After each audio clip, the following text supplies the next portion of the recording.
Magandang hapon sa inyong lahat. Ako po si Kuya Vince. At ako naman po si Ate Grace. Nandito na naman kami ni Kuya Vince sa aming programa. A Day with Ate Grace. And Kuya Vince, tuwing Sabado. Sabado, alas 2 hanggang alas 3 ng hapon dito po sa BBS DWLV 91.9 sa pihitan ng inyong mga radyo. At hindi lamang po tayo sa Naga City napapakinggan, kundi sa buong mundo dahil tayo po ay naka-live streaming.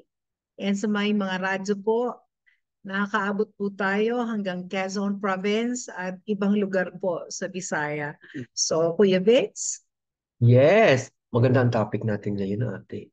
Ang magkagandahan nito, magkasama kami. Oo. Di ba? Yan ang isang maganda. Magkasama naman kami sa salas ngayon. Last Oh, time, nasa dining table. kumidor. Yes. Kumidor.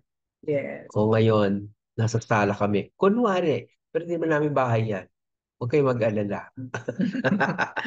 Okay. Pero nung isa ba, oo, yung actual yun, wala po kaming ano Oo, ba. wala kaming background at hindi namin pa masyadong gets. Wala kaming green screen. Ngayon meron kaming green Oo, screen. nabitbit ko na yung green screen. Oo. Okay. Galing Naga. Nandito siya sa Manila ngayon.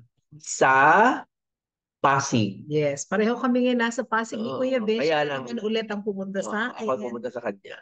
Kasi ayoko mag-ayos ng bahay. Tsaka maliit bahay ko, malaki itong bahay niya dito. Social siya dito eh. Kaya lang, naka-green screen kami, kaya mas social yung, ang ganda ng rep namin. At, Tsaka ang ganda-ganda na ating pag-uusapan ngayon. Kami ni Kuya Besh, masyado kami excited. Lalo pag ganito kaganda yung topic. At tsaka, oo. eto ay sinulat ng nakaka-inspire na preacher at teacher. Hmm. At ano talaga, na-inspire ako dahil nagsimula siya sa hindi nananampalataya sa kapangyarihan ng Espiritu Santo, pati yung baptism of the Holy Spirit and the speaking in tongue. Pero nung nakaranas siya at naunawaan niya ng lubos, eto po sinulat niya po yung Lesson 16 sa Level 1 namin na yung pinag-uusapan natin mula pa po nung sa lesson 1 natin. Ito na po yung last lesson natin for the level 1. Ito na po yung the benefits of speaking in tongues. Alam mo ate, ang maganda dito. Kasi tayo na nakapag-speak in tongues, siguro bata-bata pa tayong Christian, iba sa karanasan ni Andrew Womack eh. Siya kasi, lumaki siya sa Christian community na ang denomination ni Baptist. Hindi nila talaga in-encourage yan doon kasi masyado silang conservative. They're so afraid of so many things. Pagka afraid ka of so many things, na nahahamper ang ano ng Holy Spirit, di ba? Kanya, alam ko yan kasi ang CCF, nagsimula yan, Baptist si Pastor Peter Tanchi. So may ganyan pero ngayon, ang lawak-lawak na ng pangunawa ni Pastor Ganun Peter. talaga siguro. Parang Oo, parang kwento din ni Andrew Andrew, oo. Womack. Yeah. Kanya nga, but sa CCF, it's not discouraged, but it's not encouraged sa worship, yung more sa mismong sanctuary, kapag ka nag-worship, hindi talaga ini-encourage. Alam na alam ko yan kasi talagang doon ako lumaki. At maganda naman yung ganun kasi tama naman may sinabi sa Bible Yes. na wag mag-tongues kung walang mag-interpret. Yes. No? Yes, Nangyari na yun eh. malaki yan. Tsaka malaki kasi yung Oo, church. oo, malaki yung Sobrang church. laki O ho. paano mo naman i-interpret ang isang nagsalita? Madidinig ba dun sa stage yun? Hindi. Kaya nga hindi encouraged. Ini-encourage dito yung sa small group pwede. Mhm. Tapos yung ating personal devotion, yung ating personal meditation and communion with God. We can enjoy this so much. Ako actually ini-enjoy ko to Kuya Vince. Hmm. Kaya exciting ang ating pag-uusapan. Tingnan natin. Sisimulan muna ni Ate Grace. Go Okay, ahead. magsisimula po tayo sa isang panalangin. Ama naming Diyos na nasa langit, muli po kami nagpapasalamat sa iyong presensya sa aming kalagitnaan at sa bawat isa na aming taga-subaybay at taga-pakinig sa programang ito. Panginoon, pagpalain mo po ang aming pagbabahagi ng mga salita mo na tumutukoy, Panginoon, sa benepisyo ng sasalita ng iba't ibang wika sa pamamagitan ng Espiritu Santo. Panginoon, ang bawat bahagi na ang pag-uusapan ay maging karagdagang karunungan at kaalaman at maranasan po namin maging nung aming mga tagapakinig ang katotohanan mula sa mga salita. Kung aking samot na langis na ang pangalan ni Jesus. Amen. Okay. So, again, this is lesson 16, the benefits of speaking in tongues. One of the things that happened when the baptism of the Holy Spirit first came was that all the people who were there doon sa day of the Pentecost ay nagsalita sa iba't ibang wika.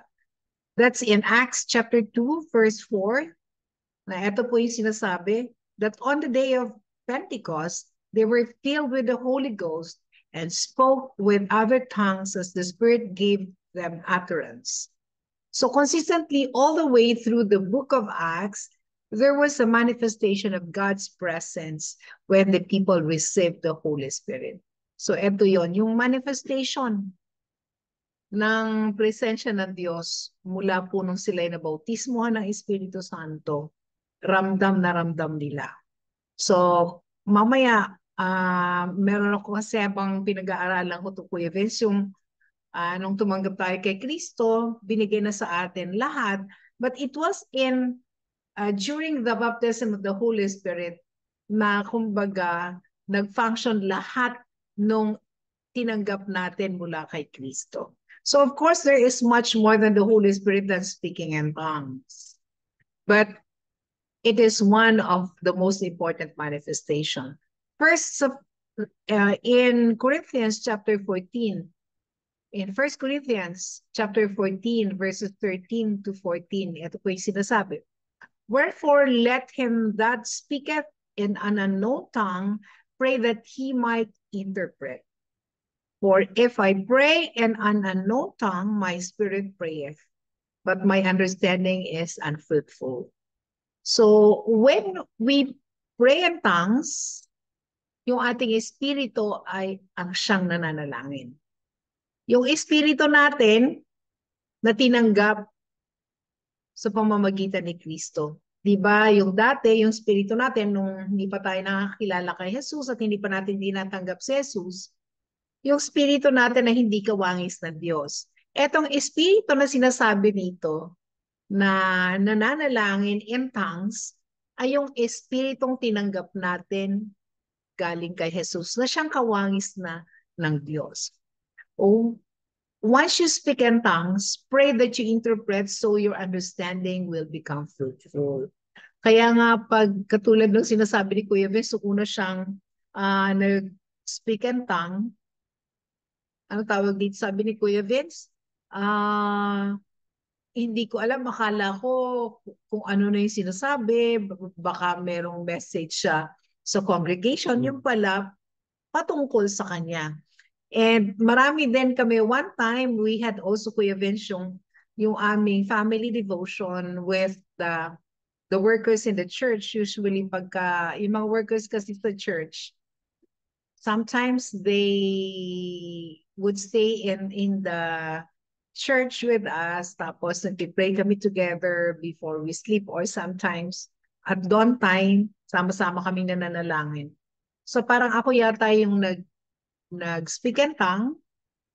So ako yung nag-speak in tongues, tapos may nag-interpret yung isang worker namin na pastor na din ngayon.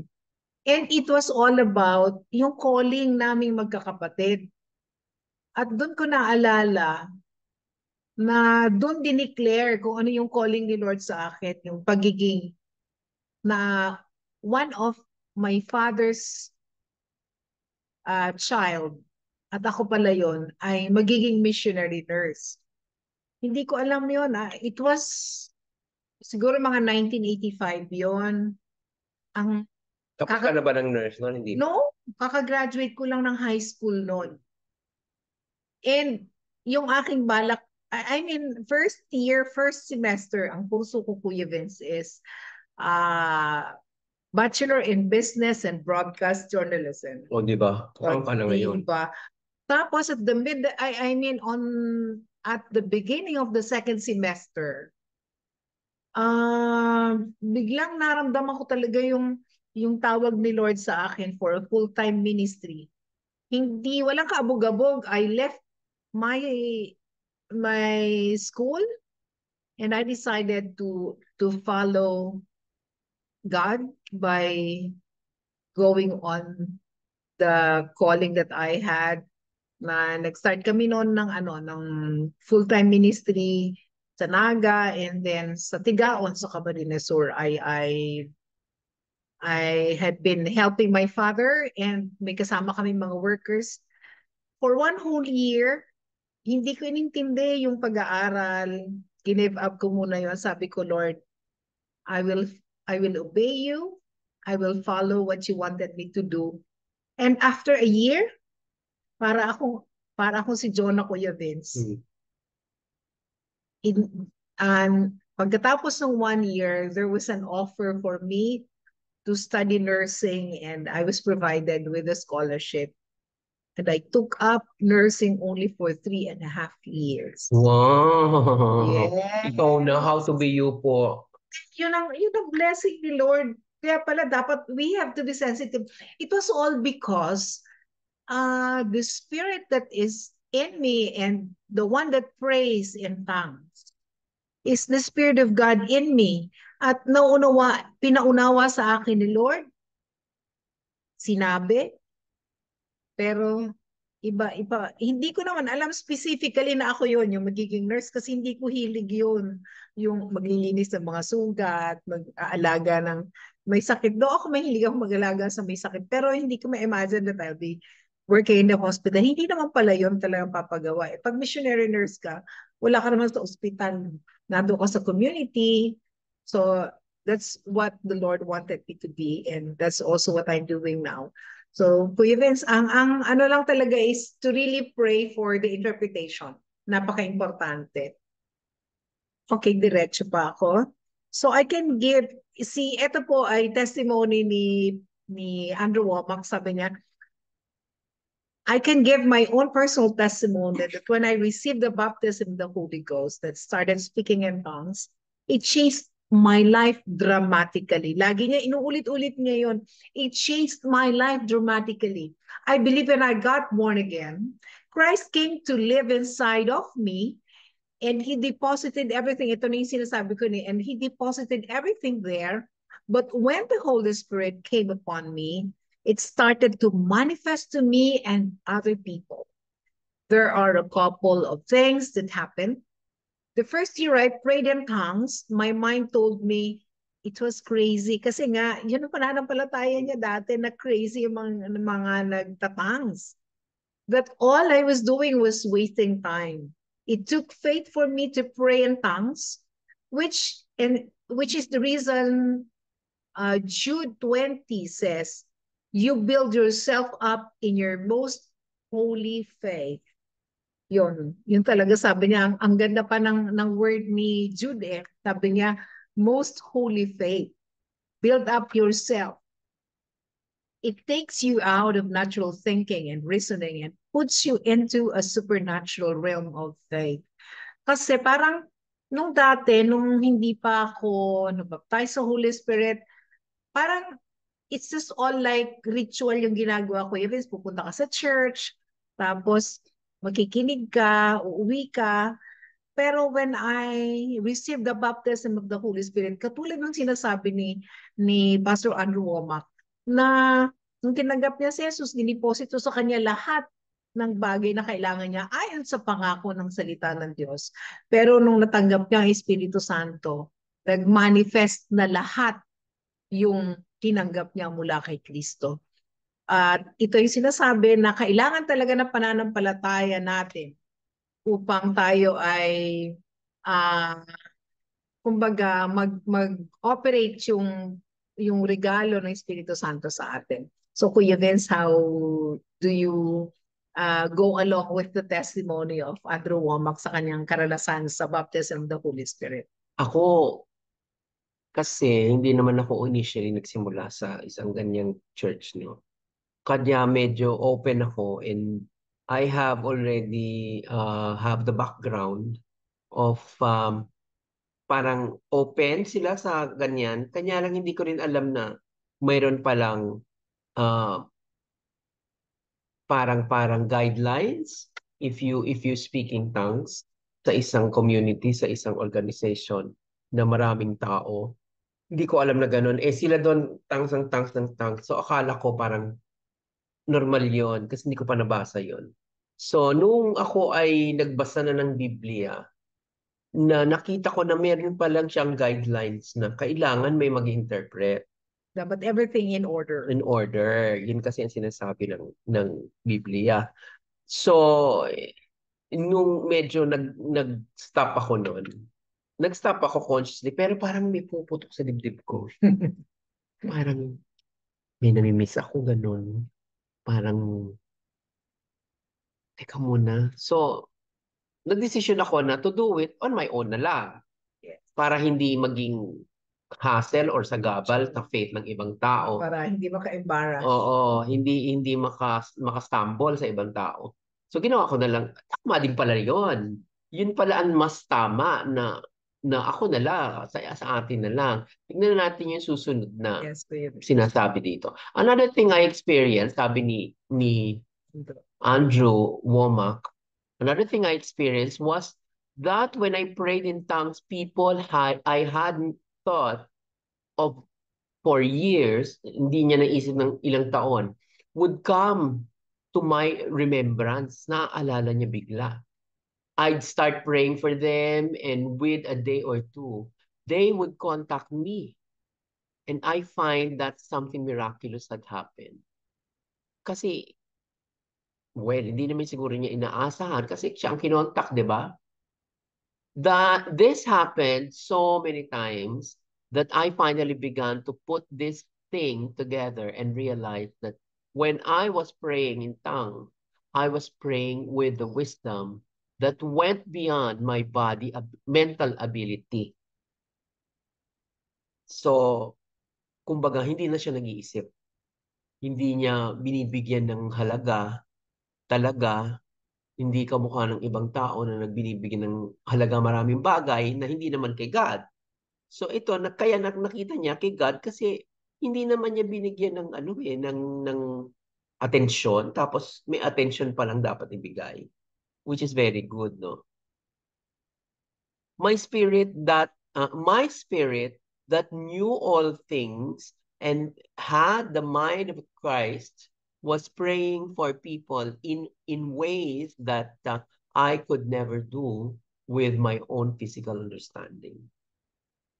Galing, di ba? One day, I was praying in tongues. As I said, it took faith for me to pray in tongues. Maganda experience niya kasi he stayed in one church. Ako kasi, I had to leave my old church. Pumunta akong CCF. Kasi mga baliw sila doon. Pinapuwersa nila ako magpaputol ng buhok na hindi ko naman nararamdaman pa. Wala naman sinasabi si God. Nagpapaka-Diyos-Diyosan ba? Kaya iniyasan ko sila. Sa CCF, walang nagsabi sa akin na It's God. Oo. Kasi sa CCF nung panahon ko, kasi ngayon mas organized ang CCF, meron na silang mga studies na talagang ano. Noon kami, dadaan kami sa initial, sa gospel, ganyan, ganyan, ganyan. Pupunta kami Holy Spirit. Kami Holy Spirit. Tapos noon magbo-book studies na. So natapos ko na yung for initial stages, tapos may book study. Lahat kami have to go through that. So yung book study natapos na ang Romans, nasa Galatians na kami. Basta doon kami Romans, tapos Galatians, tapos Colossians. Ay, Colossians yata muna. Well, anyway, basta Galatians, Ephesians, Colossians, tama. Thessalonians. So anyway, nasa Galatians kami. Thessalonians. Noong nakita ko, yung kinuwento ko dati na from a concert ni Don Moen, pag uwi ko, ang mga 2:00 na madaling araw, ginising ko, hindi ako makahinga. Wala may sasabihin sa akin si God na gusto niya nang kunin yung aking pagkababae. Na hindi naman ako ng kontra. Wala akong naramdaman na mali, no? Katulad dyan sa ayoko magsimula ng church. Tapos biglang sabi magsimula ako ng church sa Naga. Walang kakontra-kontra. Kanya naniniwala ako na tama yung sinabi sa akin. Magsimula ako ng church dyan sa Naga. Kasi it's the same feeling nung ako ay kinuha niya yung pagkababae ko. Na ayoko talaga mag-start ng church. Eh ngayon, sige, walang problema. Umuo ko agad. Kasi alam ko, si God yung nagsasalita. Katulad ng experience ko dati. So, yung understanding na ito na ating pinag-uusapan, um, ramdam ko na nung panahon na ako ay nag-aaral pa ng gusto ng puspos sa banal na salita ng Diyos, nakita ko na, ganun pala. May mga guidelines. Tutuloy natin to. Ulitin ko yung kanyang sinabi. One day I was praying in tongues. As I said, it took faith for me to pray in tongues. And I was battling some thoughts like, you could be speaking in English and do something good instead of speaking this gibberish. Ibig sabihin, oo nga naman. Bakit kailangan mo pa magsalita ng ibang lingwahe kung may lingwahe ka naman na naiintindihan mo? Yun yung kanyang anong tawag doon? Kaisipan. Reasoning. Yeah. Reasoning niya yun eh. Di ba? A guy I hadn't seen for 4 years knocked on my door. He came in, didn't say hello or anything, sat down and began to cry and pour out his heart because he was having a lot of problems. I sat there thinking, boy, I should have been praying in English. My next thought was, how would I have known to pray for him when I hadn't seen him for 4 years? Finally, it just dawned on me that I had been praying and God had been preparing me. Yes. So, ibig sabihin, dahil nga nagtatang siya, hindi lang clear sa kanya in English, pero pinag-pray na pala niya yung tao na yun. Yes, totoo Diba, yan. no? So, kanya, ang ganda nung I had been interceding for him in a way that I couldn't have done if I were praying with my understanding. Tama. Kasi, tayo, alam natin ang ginagawa natin, nakakalimutan natin ang espiritu eh. Kasi may control tayo eh. So kung ang control nasa banal na espiritu, ay ang katulad niyan, hindi naman niya naiintindihan na meron pala siyang pinagpe-pray. So ang ganda ng experience niya, nakita niya yung omnipotent God, the omniscient God, 'di ba? Na nandiyan palagi na alam talaga kung anong kailangan. At ang Holy Spirit na nag-lead sa kanya to pray for him. Na hindi niya alam, na na-realize na lang niya nung dumating yung kaibigan niya after 4 years of not seeing him. I can tell you what your problem is. I finished his story for him and gave him his answer. O ano, okay. May isang question na dumating sa utak. Diba? Hindi naman siya nag-i-English. Pinag-pray na pala niya. Pero bakit alam niya yung sagot? Hindi naman niya naintindihan yung sinabi niya, di ba? Pero bakit alam niya yung sagot? So, ibig sabihin, everything is within the realm at saka control ng Holy Spirit. Yes, kasi di ba nagbibigay din ng interpretation or understanding of Holy what Spirit we din. are praying in tongues is the Holy Spirit, Spirit the din. Spirit of God. Okay. Hatian kita ng konti dito, no? Yes. You have to understand that this was back when I was in the denominational church, in a denominational church. He didn't know what had happened to me, and I wasn't sure. I, it scared us both, but it was the power of God's manifestation, and He used it supernaturally. That is what this means. When you pray in tongues, It is your spirit praying. Amen. Sige, tuloy mo na yan, sister. So, yes. Ganda na yan. Ganda-ganda. Sa totoo lang, nakaka-identify ako kay Andrew Womack. Alam mo, Kuya Vince, nung nag-asawa na ako, iba na yung dealing sa akin ng Lord. Gigisingin ako ng 1:00 ng gabi, 2:00 ng umaga. And I would start praying in tongues. Tapos, after praying in tongues, God is going to give me names to pray for. Ang tagal hanggang ngayon, yan pa rin ang ginagawa, nararanasan ko sa Lord. And yung mga pinagpipray ko noon, Kuya Vince, I don't know kung bakit pinapag-pray ako ni Lord, binibigay mga pangalan nila, daming pangalan and I could recall their names. Sa lahat, pinakamahina sa ako, Kuya Vince, sa pag-aalala ng mga pangalan. Pero imagine mo yung yung oras na ginigisa ko na Lord to pray, I would start praying in tongues, tapos biglang lalabas yung mga pangalan. Yung mga estudyante ko nga, hindi ko ma-memorize ang pangalan. Yun ang mahina ako. Kaya dapat i-record ko lahat ng performances nila sa test and all kasi mahina nga ako mag-memorize ng pangalan. Pero with the power of the Holy Spirit, ang ganda. Kasi bibigay sa iyo lahat ng pangalan and He's going to give you the interpretation of the things that you are praying for. And ang sarap maranasan na maunawaan mo yung nais na Diyos na ipaunawa sa iyo. Asa na ba tayo? So that is what this means. Yes. Ayan. When you pray in tongues, it's your spirit praying. Your spirit has been born again, has the mind of Christ, and knows exactly what to do. It is an unction or anointing from God so that you know all things and there is no limitation in your spirit. If you could walk in the power and revelation of your spirit, it would transform your physical life. One way of doing that, though not in the only way,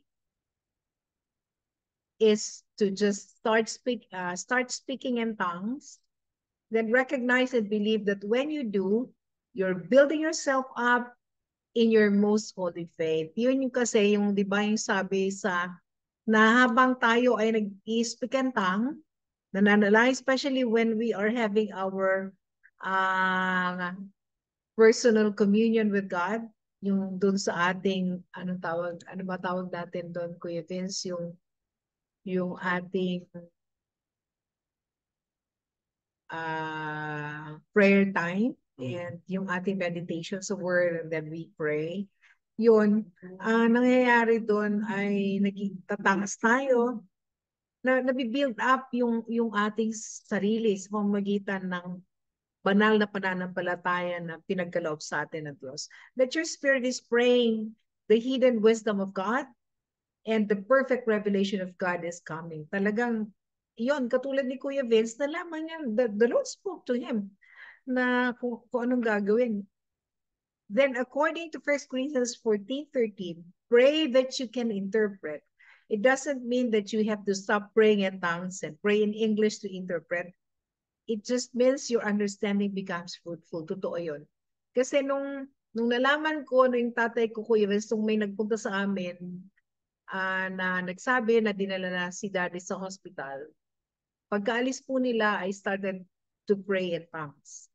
And then I heard the voice. While doing the prayer in tongues, sinabi sa akin ni Lord, I had the wisdom from God. Sabi niya, I have taken up your father with me. Kaya nagtataka yung nanay ko, bakit mo nalaman na namatay na si daddy mo? Wala namang nagsabi sa inyo. Wala pa kaming cellphone noon, Kuya Vince. Pero I heard it all the way from the Lord because I was praying in tongues after na malaman ko yon. And sabi ko, Lord, let your will be done. And then I received the message from God.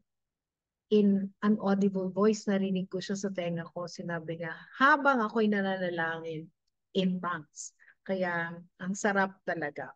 Kaya kung mararanasan po natin, kailangan lang po natin na gawin ito ng may disiplina, huwag po nating abusuhin, at huwag nating gawin ito ng pakunwari at baka iba po ang mangyari sa atin.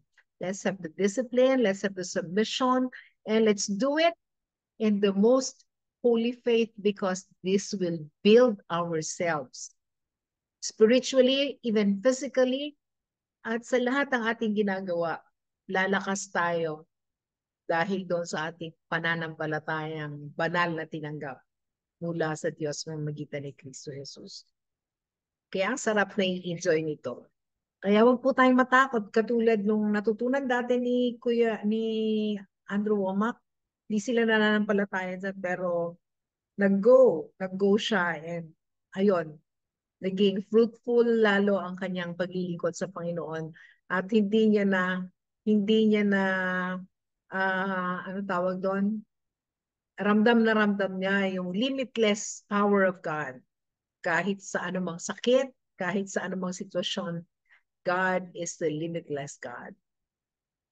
So, ang ganda ng karanasan. Diretso na ako. So, if you give a message in tongues in a church service, you have to stop and interpret in English.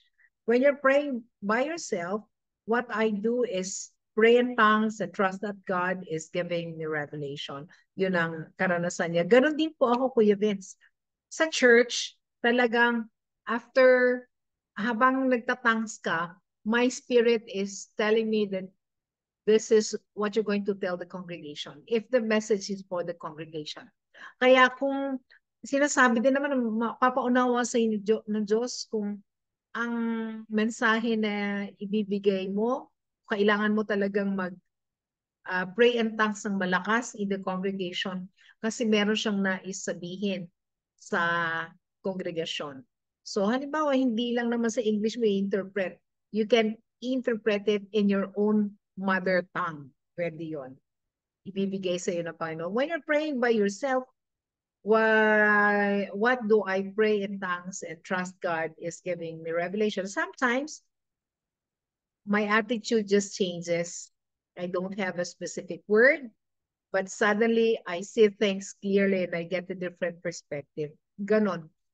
Katulad nung meron kami mga plano ni Kuya Vince, meron kami mga iniisip ko anong gagawin pero iba yung nangyayari because as we pray and as we trust God, as we pray in tongues, binabago ni Lord yung ating mga paningin sa mga bagay-bagay at binibigyan niya tayo ng paningin sa mga bagay ayon sa kanyang perspektibo, hindi sa perspective natin. It may take a week before I get the full revelation. Minsan nga hindi weeks, buwan minsan. But I believe the time spent praying in tongues and believing, I interpret is a part of it. So, kaya wag po tayong matakot, wag tayong magsasawa dahil in time, God is going to give us the interpretation, the revelation of what He wanted us to do and what He wanted us to understand. And speaking in tongues is important for many reasons. Ano ba yung mga kahalagahan ng speaking in tongues? Certainly more than to prove you have received the Holy Spirit. It should be a part of everyday life. Hindi po yan na pag may okasyon lang para bida ka. Hindi po ganun yun. It is a way to communicate directly from your heart to the Father, bypassing your brain with its doubts and fears. Kasi pag nanalangin ka na, pinapakinggan mo pa yung dapat pagka nagpipray ka sa kongregasyon, ang ganda ng lumalabas sa bibig mo, naririnig mo din. Minsan, parang may hypocrisy, merong kayabangan ng konti, na pinapaganda mo dapat yung sinasabi mo. Pero when you're praying in tongues, naku, nawawala yung doubts mo kasi hindi mo rin naiintindihan kung ano yung binibigay na utterance ng Espiritu Santo. It builds you up in your most holy faith and releases the hidden wisdom of God. Nire-release ng Diyos sa pamamagitan ng ating pananalangin sa iba't ibang wika yung karunungang nagmumula sa Diyos, yung nakatagong karunungan na nagmumula sa Diyos. Kaya maraming tatanong, bakit ang talino ni Kuya Vince? Bakit ganun magsalita si Ate Grace? it's all because of the hidden wisdom of God. I just pray that all of you will be able to flow in this, release your faith, and receive the full benefit of speaking in tongues. Ang sarap talaga yung, halimbawa, parang minsan nararamdaman natin nasasaktan pa tayo sa ating dibdib. Pero ang Diyos, ang sarap pagka nag-i-speak in tongue, nire-release niya yung mga ganong nararamdaman natin, and you would really feel the relief from the Lord because of speaking in tongues, and then maramdaman mo na lang, nawala na siya. Pinalayas na ng kapangyarihan ni Jesus sa pamamagitan ng ating pananalangin sa iba't ibang wika na hindi natin nauunawaan kung wala ang kapangyarihan ng Diyos sa atin. So, Maganda talaga ang experience. Not only with speaking in tongues, kasi speaking in tongues is just one of the experiences we're Yes. going to have with the Holy Spirit. Pero altogether, kung kasama pa yung speaking in tongues, may dagdag na biyaya tayong nare-receive. Yung intelligence, yung sinasabi ni Ate Grace kanina, yung wisdom, grabe. Iba pa yung intelligence sa wisdom, ha? Iba ang wisdom, eh. Ang wisdom, hindi kailangan ng kahit na ano academics, eh. Ang wisdom, wala talaga yan sa academics. Ang wisdom ay galing sa Diyos. galing sa Diyos yun, eh.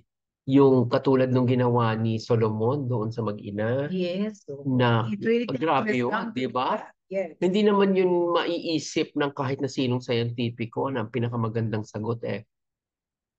Ipapahati mo doon sa dalawa Para malaman mo sino yung tunay talagang na ina. At nalaman niya kung sino tunay na ina kasi yung kasi pag hinati mo, mamatay yung bata, eh. Siyempre, yung tunay na ina ang magsasabing, wag na, ibigay mo na lang sa kanya, at least buhay yung bata, di ba? Doon niya nakita. Yun, wisdom yun. Pati Yan. yung kay yung kay Joseph the Dreamer. Yung pag-interpret ng dreams is the wisdom coming from God. At From saka the Holy Spirit. yung wisdom niya to stay calm. Wisdom yun, eh. Yung hindi ka makikipag-away at mag-aantay ka. Yung patience natin sa Panginoon. Wisdom yun, eh. Yung pagka nakapag-antay ka ng tamang panahon, wisdom talaga yun. Kanya, yun ang magandang halimbawa ng wisdom. Tsaka isa pa, Kuya Vince, di ba, si Peter, nung huhulihin si Kristo, tinaga niya yung tenga ni Malco. Isa doon sa mga kasama ng mga sa guard na huli kay Jesus. Pero when they received the baptism of the Holy Spirit, after that, ibang klaseng tao na si Peter. Klase na. Yung kaya pagka meron ka talaga Holy Spirit na nag-manifest sa'yo, and isa lang po sa manifestation is the speaking in tongue. Ang totoo po doon is pati yung pagka yung ano yan? Matampuhin ka, nawawala rin, di ba, Kuya Vince? Di ba? O yung masyado kang sensitive, magagalitin. Ayan yung isang bagay na kaya sabi ko, tampo, pagsisimula ng witchcraft yan, eh. Kaya nga.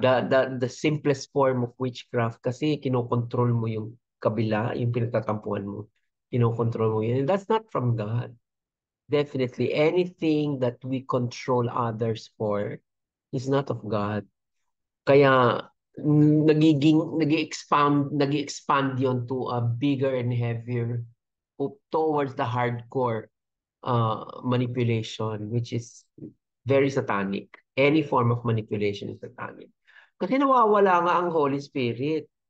Nawawala ang presence, nawawala ang wisdom. Kasi hindi mo binibigyan ng pagkakataon. Yes. Yung kapangyarihan ng Diyos na siyang mag-rule sa buhay mo. Yes. If you would try to manipulate everything, you're not allowing God to manifest in your life. Correct. Yes. Kaya ito, magsisimula na tayo. Punta na tayo sa mga answer and question, Q&A. Yeah. So, tignan natin. Benefit of speaking in tongues ito, ha? Yeah. Benefits tayo. Kaya ang maganda, ang sagot natin ay pang-benefit. Okay? Ako unang magtatanong sa iyo, ate. What great benefit is received by praying in the Holy Spirit, according to Jude 20? According to Jude 20, paborito ni Andrew Womack at paborito din to ng aming pastor pag nagtuturo kami. But ye, beloved, building up yourself on your most holy faith, praying in the Holy Ghost. So, building up yourself, yun ang ganda. When I pray in the Holy Ghost, I build myself up. Yeah. Yeah. Okay. Very good. How many people were filled with the Holy Spirit according to Acts 2:4? Lahat, walang natira. At yung mga nandun, kaya nung lahat sila, yung mga nakarinig, eh, yung iba na ano na, eh, wow, nagsalita, hindi naman sila, hindi sila kagaroon sa amin, pero yung narinig nila, they're talking in their tongue, yung mga nakapaligid. They were able to witness what happened. All of them ay napuno o napuspos ng Espiritu Santo. Yes. So, last question ko sa'yo.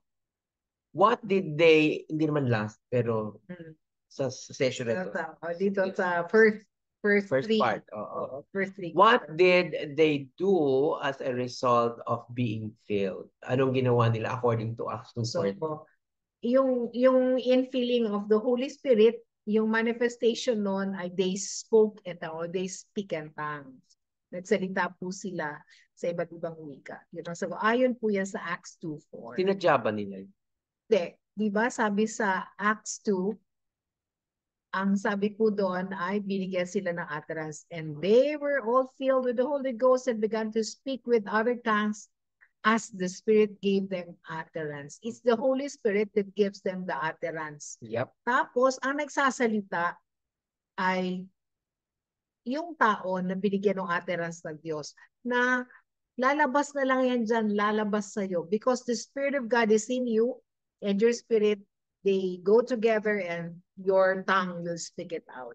Ang importante talaga, yung speaking in tongues really is the indwelling of the Holy Spirit. Yes. Ang Holy Spirit ang gagalaw, hindi tayo. Yes, it's really So it's more a personal talk, I guess. Mas maganda kung nagpe-pray ka in tongues kasi yun Yes. talaga yung purpose nun eh. Praying in tongues, dito mong kasama yung basta tongues praying. Advantage dito, Kuya Vince, hindi maintindihan ni Satan. Correct. Satan cannot interrupt your prayer kasi it's a heavenly language. Yes. Ang ganda. Hindi niya yung kaya ma-interrupt, hindi niya may intercept, ay ganito ang gagawin ko kasi.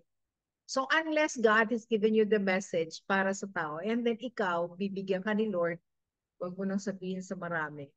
Pero the enemy cannot destroy you.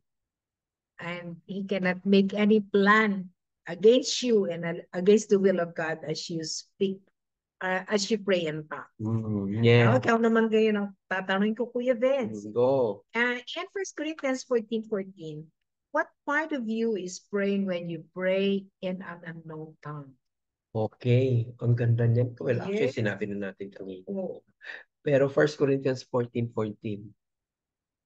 For if I pray in an unknown tongue, my spirit prays, but my understanding is unfruitful. So pag hindi unfruitful, ibig sabihin wala pang kahihinatnan kasi pag nagpe-pray ka in tongues, hindi mo alam eh. Hindi mo nakikita eh, di ba? So ang sagot diyan, yung pangunawa ay hindi mo pa naabot ng pangunawa mo. Later na lang. Yes. Sasabihin ni Lord sa'yo. My spirit is praying. Yes. Yun ang sagot dyan. Okay, next question po. Next 14:2. When a person speaks in an unknown tongue, who is he speaking to? Kanino ba siya nakikipag-usap pagka siya ay nag-pray in an unknown tongue? Alam mo sa umpisa, nakakailang. Kasi parang, ano ba itong ginagawa ko? Parang kung sira. Sabi nga ni Andrew Womack, parang ba yun? Kasi, kung nakikipag-usap ka, o kahit nagsasalita ka mag-isa, at least ang sinasabi mo, naiintindihan mo, di ba? So, parang, walang problema. Kasi naiintindihan mo naman kahit nagsalita ka mag-isa, nagpe-pray ka. Pero yung nagpe-pray ka sa ibang salita, medyo parang worrisome, nakakataranta, nakarinig ka. Parang, Yung mga ka-ground. balik kaya to. Pero alam mo, maraming mga kwento ha, nakikita ko sa ibang mga media platforms na nagkukwento sa, ano mo, nako, nung kami ay ninakawan ng, may pumasok sa jeep na magnanakaw. Aba, Nag-pray. nagpre-intang siya. So natakot itong magnanakaw. Ito, parang nabaliwan, di ba? So kaya, oras ka sa akin, babalikan kita, gumano, tapos nagtatang siya ng nagtatang. Hindi naman niya naintindihan kung ano sinasabi niya, pero nataboy niya. No? So, ibig sabihin, because of the heavenly connection, gumalaw ang mga angels para itaboy, So, di ba? ganito Kuya Vince, meron akong Bible study 4 o'clock in the morning. And I have to walk mga 1.5 kilometer. At ang dadaanan ko yung maraming aso. Tapos, I will pass by one of our elder na kasama ko siya dapat pagpupunta. Alam mo, sabi niya, bakit hindi daw ako binabark ng mga aso sa paligid? While walking, I'm praying in tongues, and then pagka may aso kung nakita, sabi ko, Lord, salamat, sinarahan mo mga bibig nila. Tapos, tongues na naman ako ng tongues. Pwede ka naman mag-pray in tongues na nakasara ang bibig mo. Eh. O kaya, Gumagalaw yung tongues sa loob. Ako ginagawa ko yan, yung nasa ano ko, nasa call center, kasi madaling araw na ako gumagalaw. Nagtatangs ako habang nasa jeep, ganyan ako. kaya nga. Pero nagtatangs ako sa loob. Kaya tangs ka, gumagalaw yung tangs mo, mo, di ba? So, itanong mo sa akin ulit yung last question mo. Last question nga. 1 Corinthians 14:2, when a person speaks in an unknown tongue, who is he speaking to? God. Kaya nga, sa Diyos tayo, kaya siya yung nakakaunawa nun. At siya din ang magpapaunawa sa iyo kung ano yung sinasabi mo. Yeah, hindi naman immediate, pwedeng later. Yes. Di ba? Eto, on the second set of questions, this will be your last question, Kuya Vince. In 1 Corinthians 14:2, when a person prays in an unknown tongue, do people understand what is being said? Hindi. Kasi hindi nga eh. Kahit ikaw nga mismo, at the beginning, you cannot understand it. Hindi nga eh. Unless the Lord would give you interpretation. Tinan mo yung kwento ko. Yung kwento ko na ano na nung naglalakad ako, di ba, nagtatangos ako, nakakasara bibig ko. Mari ko ba kung ano yun? Di ba? Ngayon ko lang nalalaman na talaga na proteksyonan ako ng Panginoon. Kahit may mga tambay, hindi sila kumikilos. Nakikita ko yung mga tambay, talaga namang konting kibot yung parang napagdisitahan ka. Pwedeng ganun, di ba? Na ano ka na kursunadahan ka tapos bigla kang lalapitan. Aba, walang lumapit sa akin pero ang sasama ng mga itsura. Dumadaan ako doon, nakaupo lang sila doon sa parang free cast na ano na mga kung ano diyan na pwedeng upuan. Tapos yung jeep nakaparada doon, nag-aantay ng mga pasahero. Pag nakapasok na ako sa jeep, luwag-luwag na ng pakiramdam ko. So nakapasok na ako sa jeep. Pero yung lalakarin ko, dadaanan ko sila. Dadaanan mo talaga yung mga tambay, mga durugista eh.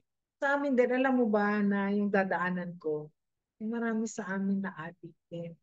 Tapos, dun sa may kanto namin, alam ko pagka mayroong mga kung ano-ano mga ginagawa kasi nagkakahulan yung mga aso. Pero, by God's grace, hindi po ako natatapon. Kaya katulad niyan, hindi mo alam kung anong sinasabi mo, kung anong what's being said. Hindi natin alam, ang alam ko, nag-iisa ako. Yun ang alam ko. Pero malay mo, nakikita nila may kasama ako kaya hindi sila kumikibo. Ay, may patotoo kami niya. Meron akong i-share sa inyo.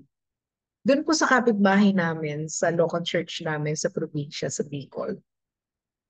Yung kapitbahay po namin, naiingayin siguro pagka meron kaming revival sa gabi, meron kaming prayer meeting, o kung anong event namin sa gabi. Meron po doon sa boundary ng church tsaka ng bahay nila, merong kamagong na tree. Maano yun maano yung dahon. So kung may nando sa taas hindi mo makikita. So pumapanik pala siya doon, may dala-dala siya mga bato.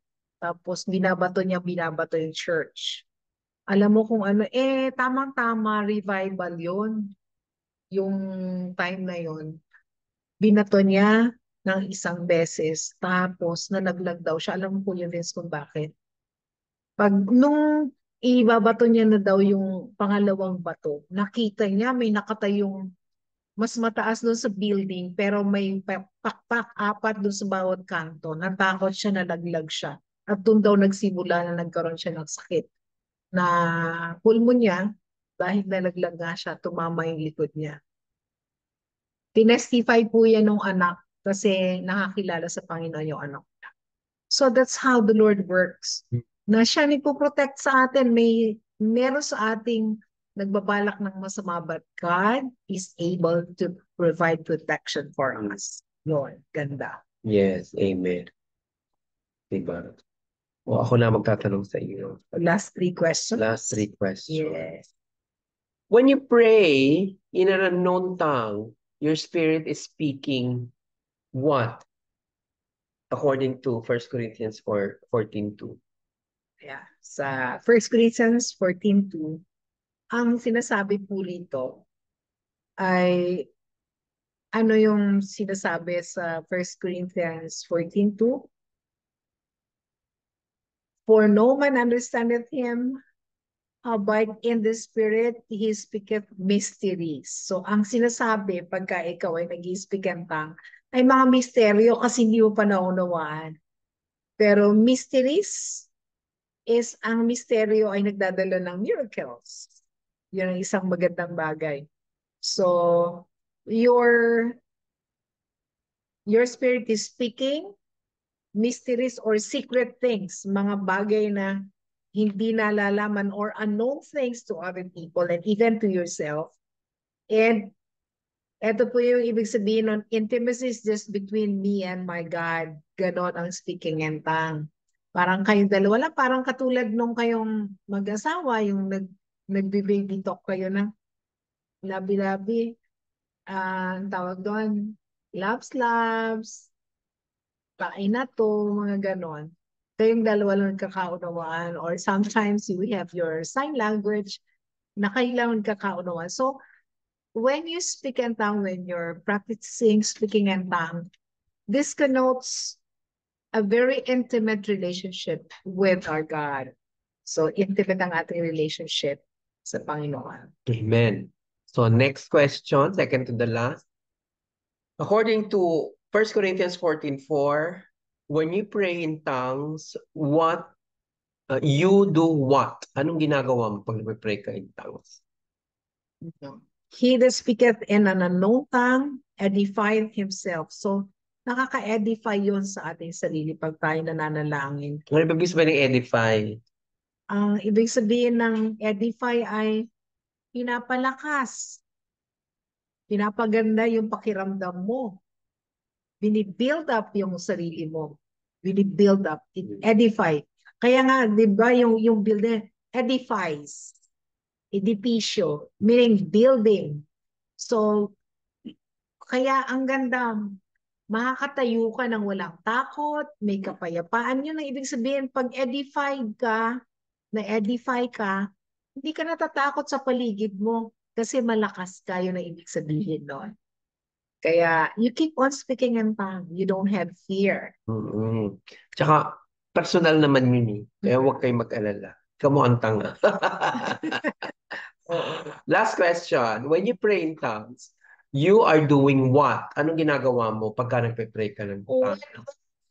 Speaking in tongue, when you're praying in unknown tongues, you are giving thanks to God. You're blessing and giving thanks to God.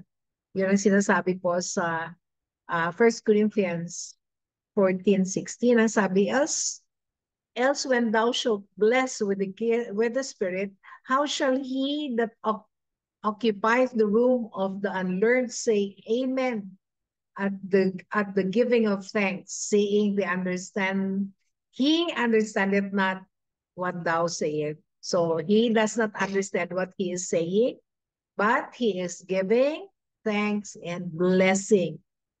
Yun ang ibig sabihin. Okay. Blessing and giving thanks to God.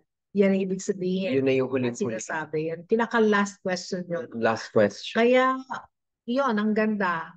na lahat ng sinasabi mo describe what God is giving us and doing to us.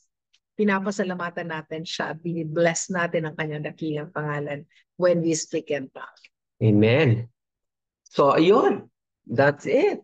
Yes. Ang ganda-ganda ng benefits. Napakaraming benefits talaga. Yes. Di ba, Kaya it's well worth ba it. yung sikreto?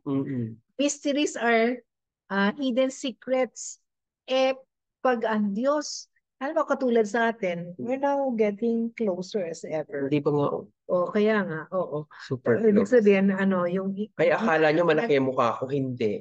mas malaki yung mukha Kasi mas ko. malapit lang ako sa Yes, screen. mas malaki yung mukha ko. Ibig sabihin, we can share secrets together. So, ganun ang pag nag-speak and tongue ka, God is sharing hidden secrets to you. Sana pwede natin gawin to yung magkatabi tayo, tapos, magkalayo naman tayo, pero magkatabi tayong dalawa. Sana nga. Sana pwede natin gawin. Yes. Anyway. So, yun. That's it. And there's so many benefits talaga ang speaking in tongues. Ang dami, may mga personal experiences na kami. May personal experience si Andrew Womack. And lahat yon ay ating ipagbulay-bulay. Yes. It's our prayer dun sa mga hindi pa nakakaranas. Ang kailangan lang dito is you desire for it. Yes. Kasi the baptism of the Holy Spirit, ang gumagawa niyan ay si Jesus. At huwag kayong matakot. Yes, because it's not a fearful experience. It's a very, very nice experience. Okay, let's pray. Yes, go ahead, Kuya Vince. Father God in heaven, maraming salamat at kami ay punta na dito sa aming ending, Panginoon. Sana nagdire-diretso sa pag-usap sa iyo sa pamamagitan ng aming pagtuturo, ng pamamagitan ng aming discussion, O God. Lord, thank you very much for this opportunity na kami ay nakakapag-discuss ng mga bagay na ito na kakaiba at mayroon kaming guidance, mayroon kaming wisdom na gagaling sa iyo. Nabibuild dahil kami ay mayroong binabasa na nagbibigay ng direksyon sa amin, O Panginoon.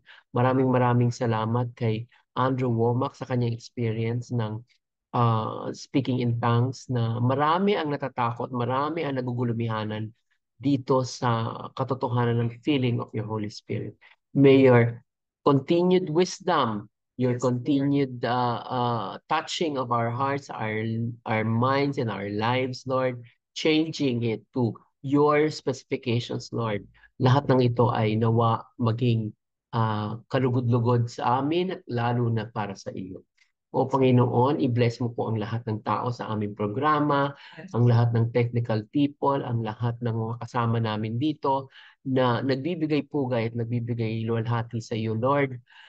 I-bless mo po silang lahat, lalo-lalo na ang mga ang mga may-ari ng DWLV, Panginoon, ang Bicol Broadcasting System, Panginoon, i-bless mo ng gusto ang mga Villafuerte, Lord, na nagbibigay ng kahalagahan sa iyo, Panginoon. Naniniwala po kami na ang katotohanan na binibigay nito sa bawat isa na nakakapakinig dito ay magiging mas fruitful, mabubunga ng maraming bagay sa kanilang buhay. Yes. At pagaangin mo po at alisin mo na po ang lahat ng worries ng bawat taga-kaday namin dito. Yeah. Lord, alisin mo na lahat ng worries. So lahat ng ito ay inaalay namin sa iyo matamis na pangalan ni Kristo aming Panginoon at Manunubos. Amen. Amen. Ayan, tamang-tama ang ating katapos-tapusan, saktong-sakto tayo. Yes. Next time, we will have the summary of the 16 lessons that we have discussed. Kasi Lenten season na next week, di ba? Yun. Magbulay-bulay tayong lahat at let's enjoy the blessing of the gift and manifestation of the Holy Spirit po sa ating buhay bilang mananampalataya. Dito sa programang A Day with Ate Grace and Kuya Vince. Bye-bye. Bye-bye. Bye. Thank you sa technical people natin dyan. Si Ariel, si Kuya Search, Pastor Search pala siya. Thank you very much po. And of course, Miss Joy, we miss you. Bye-bye. Bye-bye.